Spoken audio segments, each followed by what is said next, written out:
Stoicism Breath mornings that build unshakable days. When the sun comes up, you face a decision most people never notice. Do you let the outside world write the first sentence of your day, or do you take the pen? For many, the ritual is automatic. Reach for the phone, absorb a flood of other people's emergencies, and hand over your mood before your feet touch the floor. But there's a quieter option, the one that separates people who merely get through the day from people who grow because of it. The Romans understood this. Marcus Aurelius, a working emperor with a very modern problem. Constant interruptions began his mornings by remembering that he would meet the rude, the envious, the impulsive, not to feel defeated, but to get ready. That simple rehearsal built resilience instead of resentment. It wasn't positive thinking, it was strategic thinking. Modern science backs the strategy. In the first minutes after waking, your brain runs a natural boot sequence. Attention sharpens, the cortisol awakening response rises, and your nervous system becomes highly teachable. What you feed your mind then becomes the template for how you process stress, conflict, and uncertainty for the next 24 hours. Scroll randomly and you prime distraction. Choose deliberately and you prime clarity. At Stoicism Breath, we call this window the architect's hour. In that hour, you can lay 10 foundation stones, clear practical principles you speak to yourself that line your inner world with calm strength and direction, not fluffy mantras. Field-tested truths that match the way life actually works. Imagine starting the morning already grounded. The meeting runs long, you respond, not react. A plan falls apart, you adapt without collapsing. Someone else's mood tries to hijack yours, you remain the pilot. The Greeks had a word for this poise, ataraxia, unwavering inner calm. It isn't a gift you're born with, it's a capacity you build.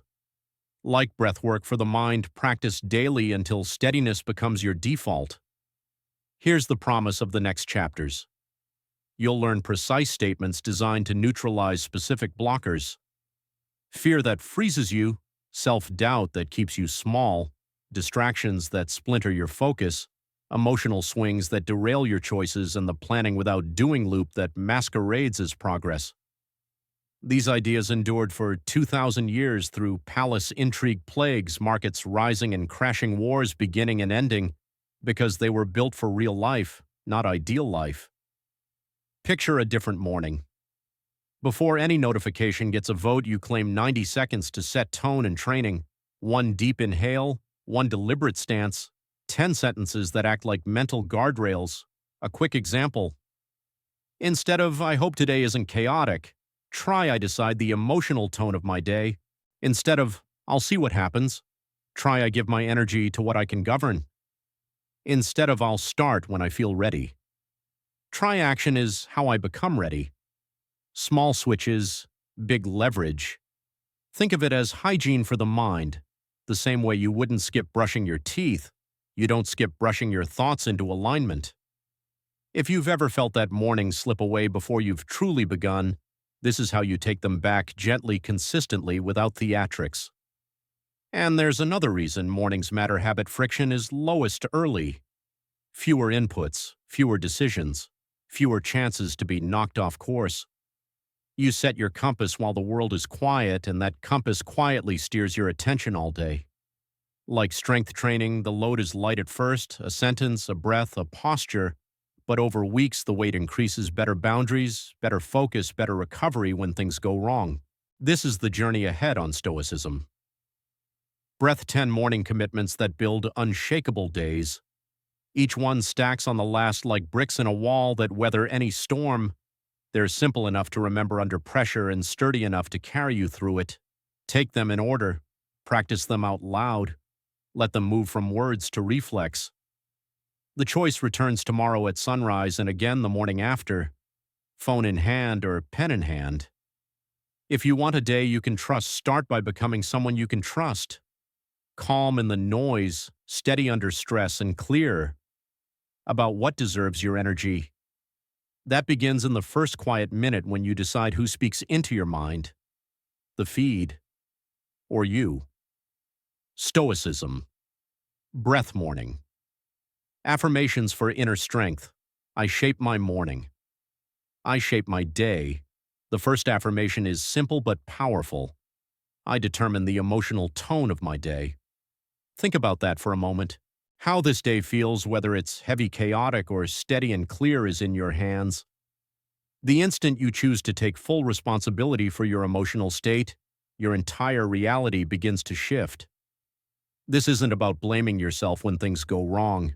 It's about stepping into your authority, recognizing that while you can't control what life throws at you, you can absolutely control how you respond. Viktor Frankl, psychiatrist and survivor of the Holocaust, understood this truth in the darkest of circumstances. He wrote, "Everything can be stripped from a person except one thing, the final freedom to decide how they'll face any situation. If someone could maintain inner composure under unimaginable suffering, then you and I can learn to do the same in the everyday storms of life." Yet too many of us live as emotional captives. Our mood swings with the traffic, the weather, a rude comment, or even a headline on our phones. From the moment we wake up, notifications dictate our peace of mind. This dependence is why so many feel like happiness is slipping away. But when you declare, "I determine the emotional tone of my day," you are making a bold proclamation of inner sovereignty. You're affirming that peace, confidence, and contentment are not for sale, and they cannot be stolen. They are yours. They live inside you. That doesn't mean you won't ever feel frustrated, let down, or heartbroken. It means you learn to treat those emotions as temporary visitors, not permanent residents. You see clearly that while you cannot change everything around you, you always hold influence over what happens within you. The Stoic thinker Epictetus put it plainly, "We suffer not from circumstances themselves, but from the interpretations we attach to them." Change the interpretation and the suffering dissolves.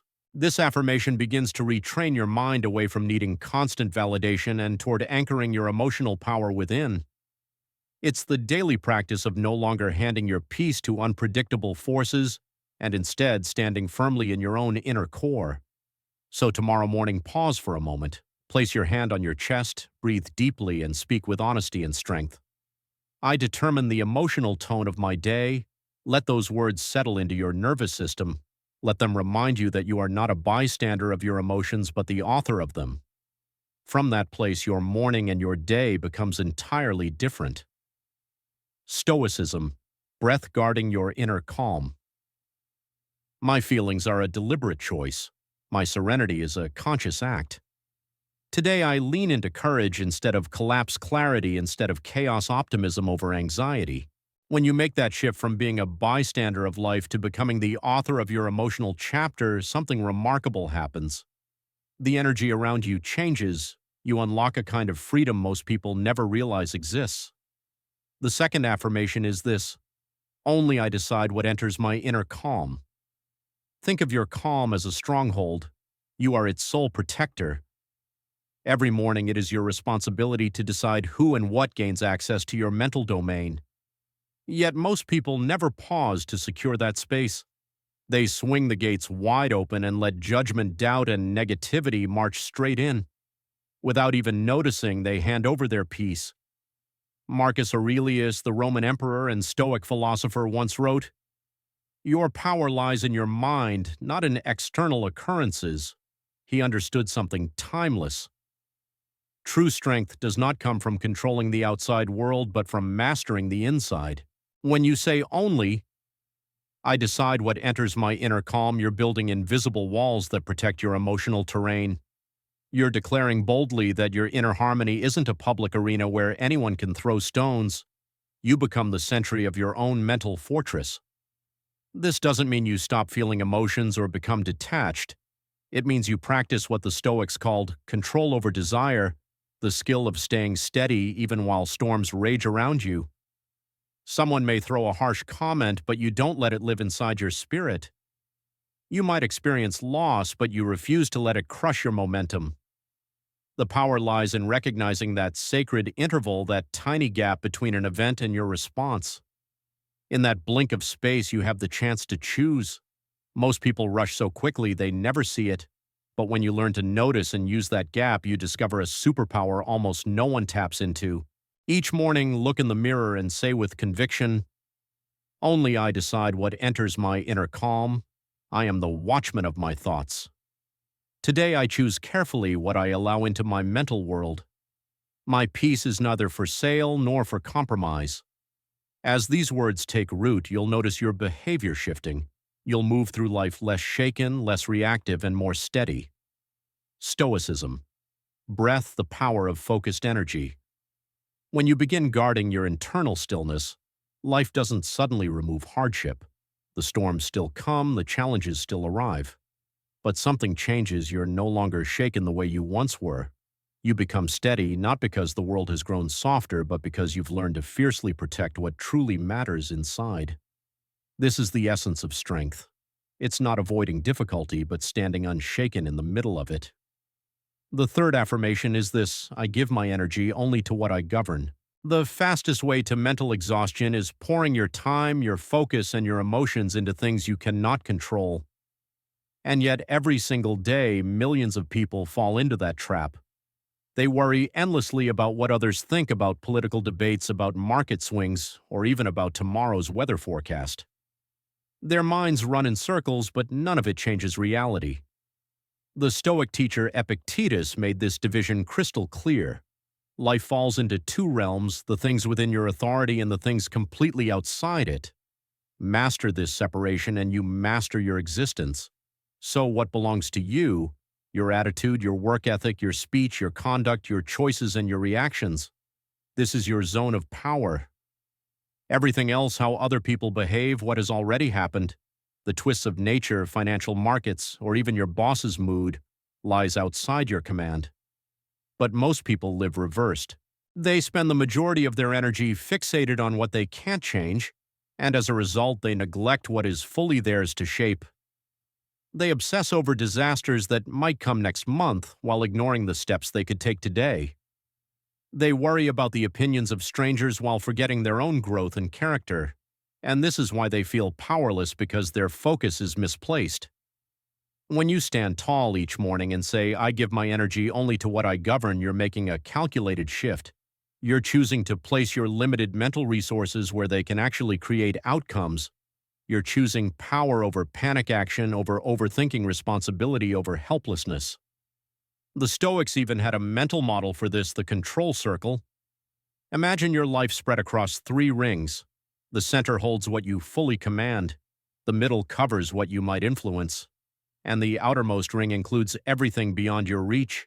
Your job is simple but transformative: place about 90% of your focus on that inner circle, a little attention on what you might influence, and absolutely none on the outer ring. This mindset doesn't just preserve energy, it multiplies it. Instead of wasting yourself on what you'll never change, you begin to light up with clarity and purpose. That is the shift from scattered to strong. That is the discipline that separates exhaustion from empowerment. And it begins each day with the choice to give your energy only to what you govern. Stoicism. Breath, your worth is unshakable. When you place your energy only on what you govern, you stop waking up buried under the weight of global chaos.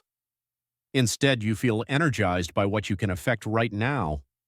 You stop chasing illusions and begin applying intentional effort where it truly matters. The nervous scatter of yesterday is replaced by clarity today. Stand tall, face yourself, and speak with certainty. Today I give my energy only to what I govern. I will not invest attention in what lies outside my command. My strength belongs to my choices, my intentions, and my response. This is where my influence lives. This is where my power begins. The fourth affirmation is this: who I am is not defined by what happens today. Your worth is not tied to whether you meet a goal, win an argument, or move through the day without mistakes. And yet many people treat their self-esteem like a volatile stock, soaring when they succeed, crashing when they stumble. Seneca, one of Rome's greatest Stoic minds, and an advisor to emperors, knew this lesson all too well. Banished by Caligula, later ordered to die by Nero, he realized that accolades fade, but self-respect remains. He wrote, "Each fresh beginning is born from the close of something else. Your value exists beyond any single moment. Society teaches us that our worth depends on productivity, financial milestones, relationship status, or public approval. Each morning we wake up under an invisible pressure to earn our value before the day ends. It's exhausting. Worse, it's unstable because it builds your identity on elements you don't fully control. When you say who I am is not defined by what happens today, you step away from that exhausting loop. You reclaim the truth that your essence is fixed. It doesn't rise or fall with wins or losses. You existed before today's challenges. You'll remain whole after today's results. Your core is not negotiable just because things didn't go perfectly. This isn't a license to be lazy or ignore quality. It's about separating who you are from what you produce. You can give your best without depending on the outcome to validate your worth. You can feel disappointed without being destroyed. You can achieve great things without needing them to define your self-image. The Stoics had a term for this: preferred indifference. These were outcomes worth desiring but never worth anchoring your identity to. A job offer is preferred, but not receiving it doesn't diminish your value. Winning is desirable, but losing doesn't erase who you are. Wealth is appreciated, but its absence doesn't make you unworthy. Each morning declare this liberating truth.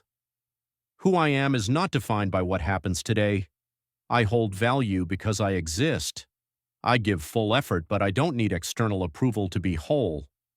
Whether today brings success or failure, I remain deserving of love, respect, and dignity. Stoicism breath from intention to action. Not because I perform, but because I exist. I know I am worthy of love, respect, and dignity. That truth frees me to give my full effort without tying my value to approval or outcomes. Whether today brings success or failure, my worth remains untouchable. The fifth affirmation is this: I choose to move, not merely plan. There's a wide gap between what we intend to do and what we actually carry out. And for many, that gap is where dreams fade away. Every single day, countless people wake up with noble goals. They plan to launch that new business, to call a loved one, to finally start exercising, or to write the first chapter of a long-awaited book. But by the time night falls, their intentions remain untouched. Just thoughts about action, never actions themselves. Marcus Aurelius reminded himself every morning, when you hesitate to get up, remember you rise to perform your human task. He understood something powerful. Unfulfilled intention is simply disguised delay. No matter how smart, talented, or inspired you are, action is the dividing line. The real difference between those who thrive and those who remain stuck isn't genius money or even perfect timing. It's the successful people shrink the distance between thought and execution. While others get lost perfecting plans, they build momentum by moving forward. By declaring I choose to move, not merely plan, you set a new standard for yourself. You decide to live as a doer, not just a dreamer. You commit to action, even when it feels messy, uncomfortable, or uncertain. The Stoic mindset rests on a simple but profound rule: wisdom becomes virtue through doing. It's not enough to know what is good, you must practice it.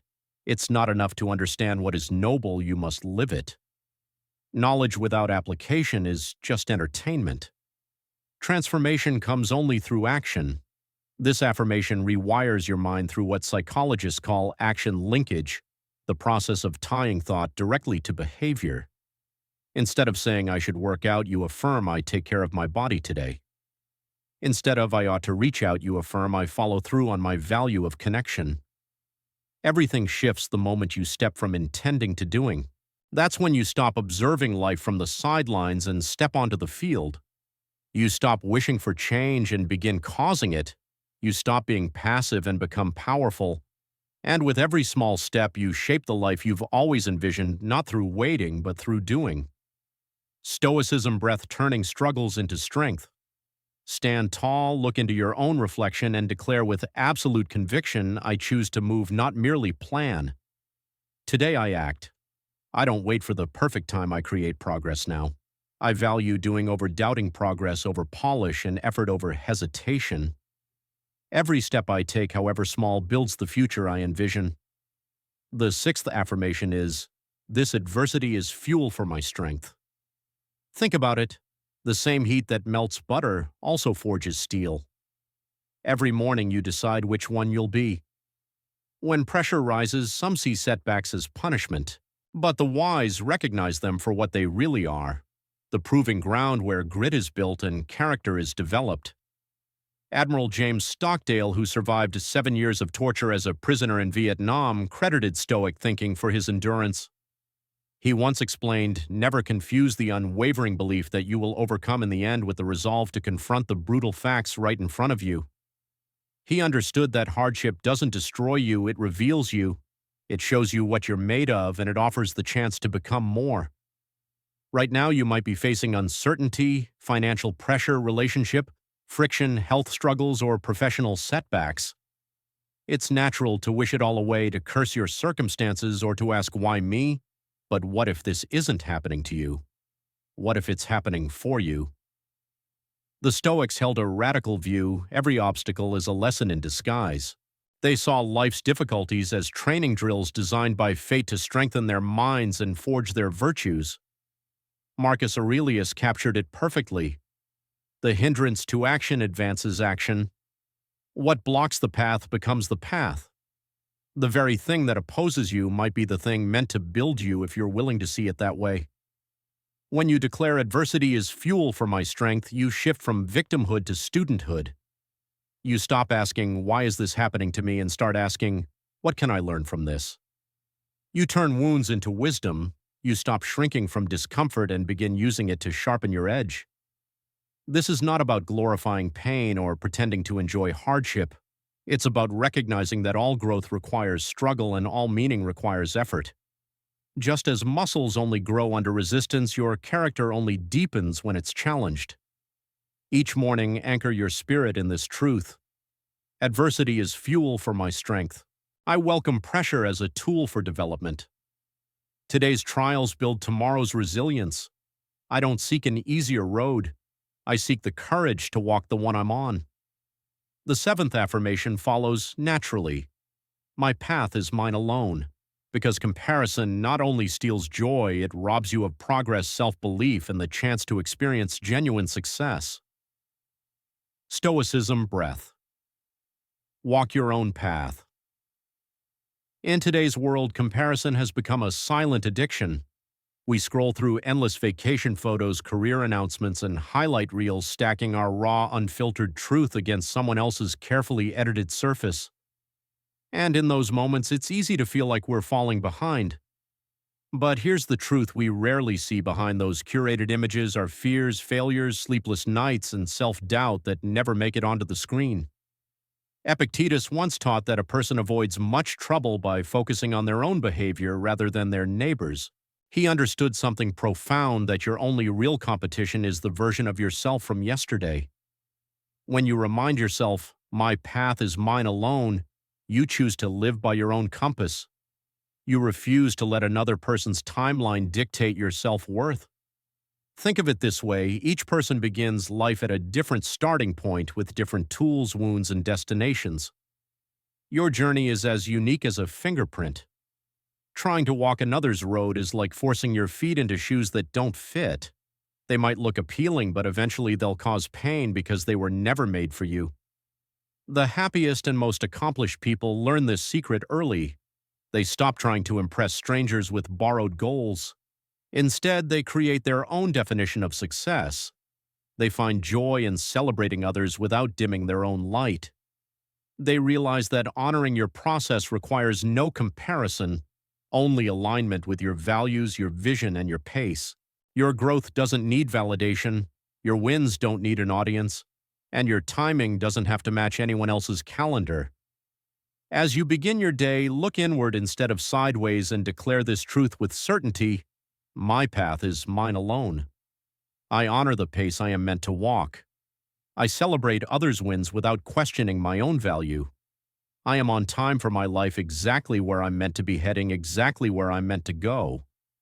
And with this clarity, we arrive at the next principle. Discipline drives me, not emotion. Because motivation, like the wind, is fleeting, but discipline is what carries you forward when feelings fade. Stoicism. Breath discipline. Over emotion. Some mornings you wake up with fire in your chest, ready to take on the world. Other mornings, just sitting up feels like a victory. That's where discipline comes in. Discipline doesn't waver. It carries you forward regardless of how you feel. Marcus Cato the Younger, a Roman statesman remembered for his unshakable self-control, embodied this truth. Even in freezing weather, he walked barefoot through Rome, strengthening his will by embracing discomfort. He understood that comfort weakens resolve and that the bridge between goals and outcomes is discipline. Consistent action doesn't require inspiration, it requires commitment. Most people wait for motivation as if it were lightning, hoping it will strike and set their dreams in motion. They wait to feel ready before they act, but that readiness rarely arrives. So they wait, they stall, they make excuses. Meanwhile, disciplined people are already building momentum while others are busy building regrets. When you declare discipline drives me, not emotion, you're choosing to separate your behavior from temporary feelings. You're refusing to let mood swings or fleeting energy dictate your effort. You become someone who acts on principle, not impulse. Discipline is like a muscle. The more you use it, the stronger it gets. Every time you do something difficult when you'd rather avoid it, you prove to yourself that you are trustworthy, that you follow through, that your word has weight. The Stoics called this the discipline of action, the ability to do what is required even when it is dull, uncomfortable, or painful. They knew that motivation fades, but discipline builds a foundation for greatness. Think of the most productive person you know. Chances are they're not more inspired than you. They're simply more consistent. They've trained themselves to act from values, not feelings. Each morning, anchor yourself with this truth. Discipline drives me, not emotion. I do what matters even when I don't feel like it. Today I act according to my values, not my moods. My discipline is the engine behind my results. My discipline shapes my destiny. And from that strength, the next affirmation flows naturally. Gratitude frames my perspective. Because how you perceive the world shapes your reality, and thankfulness is the lens that transforms even the simplest moments into meaningful ones. Stoicism, breath, gratitude, and growth. Most mornings people begin by dwelling on what's missing instead of recognizing what's already present. But when you declare gratitude frames my perspective, you choose to retrain your brain to look for what's good rather than what's lacking. This isn't just poetic science, proves it's biological. Practicing gratitude reshapes neural pathways, boosting optimism, resilience, and emotional well-being. Gratitude doesn't mean pretending life is perfect. It's about balance. It's about remembering that even in chaos, beauty still exists, that even on the hardest days, there is always something worth honoring. Gratitude doesn't ignore pain, it simply refuses to let pain erase the things that are still going right. The Stoics trained this mindset through a practice called negative visualization. They imagined losing what they cherished, their health, loved ones, or comforts, not to fall into despair, but to intensify appreciation. By picturing absence, they deepened their thankfulness for what remained. Practice daily, this transforms mornings. Instead of waking stressed about what's missing, you become grounded in what you have. Instead of craving more, you recognize you've already received much. Instead of anxiety, you feel anchored. Begin each day by training your awareness to notice blessings. Say aloud, gratitude frames my perspective. I see what's right, not just what's wrong. Today I choose to honor the gifts that surround me. I replace complaints with appreciation and scarcity with fullness. A grateful heart creates a joyful life. The 10th affirmation is this: I finish the day stronger than I began. Each sunrise is an invitation. Live the hours with intention, and by nightfall you'll be richer in wisdom, stronger in principle, and closer to the person you're becoming. This isn't about massive wins every day. It's about the steady power of small evolution, the kind of daily refinement that turns ordinary routines into extraordinary legacies. Seneca practiced this nightly. He would reflect and ask himself, what progress did I make? What impulses did I resist? Where did I rise? His aim wasn't perfection but refinement. He understood that improving even 1% each day would over time transform the whole of his life. Stoicism, breath, finishing strong. Over time, a small daily commitment sparks incredible transformation. When you decide to finish the day stronger than when it began, you're choosing to treat every 24 hours as a building block. Each morning you wake up as version 1.0 of yourself. If you're intentional by nightfall, you'll go to bed as version 1.01. That shift might feel invisible at first, but compounded over weeks and months, it rewires your future in ways few people can imagine. Just a 1% improvement each day makes you 37 times better within a single year. This mindset completely reshapes your relationship with time. That hard conversation isn't wasted energy, it becomes practice and courage. That mistake isn't failure, it becomes a lesson. Even a traffic jam transforms into training for patience. Nothing is wasted because everything becomes raw material for growth. Even bad days cannot erase progress. A misstep doesn't undo your mission. If you learn something from failure, you've grown. If you adjust after falling, you're advancing. It's not about punishing yourself or expecting perfection. It's about being deliberate, understanding that each sunrise hands you a blank page and each evening delivers a summary. Your days are not just passing, they are stacking. Each choice you make now is building the foundation of your future self. So each night ask, did I show up for myself? Did I respond with wisdom? Did I take even one small step toward who I want to become? And each morning declare with conviction, I finished the day stronger than I began. I honor my time with growth. Each day adds to my momentum. I aim not for perfection, but for progress. My actions today will reward the person I'm becoming tomorrow. These 10 affirmations are not just motivational sayings, they are a framework for a life that cannot be shaken. By beginning your day with ownership of your emotions, defending your peace, focusing on what lies within your reach, recognizing your inherent value, moving from thought into action, embracing hardship as growth, honoring your unique path, leading with discipline, seeing life through gratitude, and committing to finish stronger, you stop reacting to life and begin shaping it. The Stoics knew something timeless.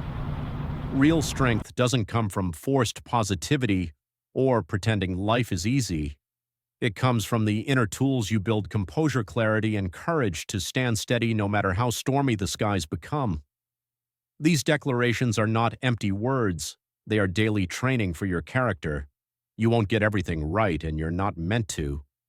Perfection isn't the goal. Consistency is. Show up each morning, repeat these truths, let them sink deep. Over time, they will shape who you are, and when life gets loud, you won't need to cling to all 10 at once. Even one Stoicism breath: claim your mornings, shape your legacy. Start with just one principle, whichever resonates most deeply with you right now. Plant that seed, let it take root. Then as it grows, gradually add the others. This journey isn't about becoming some flawless philosopher overnight.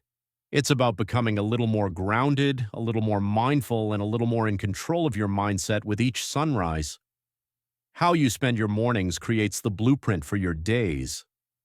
Your days then stack into years, and those years eventually form your legacy. If you want your legacy to reflect strength, depth, and intention, it begins here in the quiet hours when the world is still, when no one else is watching. Your future self won't thank you for what you intended to do, but for what you actually did. And it all begins with small, deliberate actions, with the words you speak to yourself at dawn, with the mindset you cultivate before the noise of the day arrives, with the mornings you claim again and again until they shape the life you were meant to live. This is more than motivation. This is movement, a practice of showing up each day, refusing to wait for change, and instead becoming the change. Over time, these choices won't just strengthen your mornings, they'll strengthen your entire life. And the person you're becoming will carry that strength forward into everything you touch.